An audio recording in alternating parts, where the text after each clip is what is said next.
আসসালামু আলাইকুম গাইস, সবাই কেমন আছেন? আশা করি সবাই অনেক বেশি ভালো আছেন। আজকের ভিডিওর ক্যাপশন দেখে তো বুঝেই গিয়েছেন আমরা কোথায় গিয়েছি। চলুন তাহলে ভিডিওটি দেখে আসি। আপনারা তো সবাই জানেন আমার একটাই আন্ডা বাচ্চা, তারপরে তো বলতে পারেন এটা আবার কার। আসলে সত্যি বলতে আমি অনেক ছোট বয়সে নানি হয়ে গিয়েছি, আর এটাই সেই আন্ডা বাচ্চা।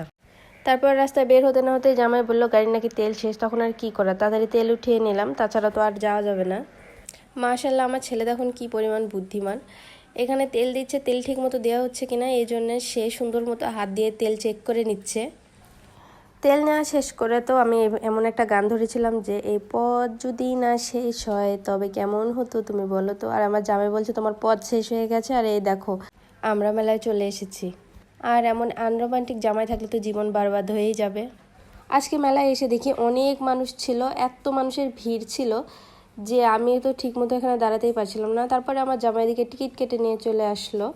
এখানে আমার নামার সময় আমাকে এমন জোরে পিছ থেকে একজন ধাক্কা দিয়েছিল যে আমার মেজাজটাই পুরো খারাপ হয়ে গিয়েছিল। তারপর আর কি করার, মেলায় আসলে তো এগুলো বিষয় অনেক কমন। 2013-14 সালে একবার এই বাণিজ্য মেলা হয়েছিল, আমার সঠিক সালটা মনে নেই। তখন বাণিজ্য মেলা অনেক বেশি সুন্দর ছিল, মানে পুরা মাঠটা জুড়ে ছিল কানাইখালী মাঠ। এবারটাও ভেবেছিলাম তেমনই জাঁকজমক হবে, জাঁকজমক হয়েছে ঠিকই, কিন্তু এই আগের মতো মানে পরিবেশটা আর হয়নি। তারপরও মেলা ছোট হোক আর বড় হোক আমার তো অনেক বেশি ভালো লাগছিল। বাচ্চাদের এই রাইডগুলো ছিল 50 টাকা থেকে শুরু করে 100 টাকার মধ্যে।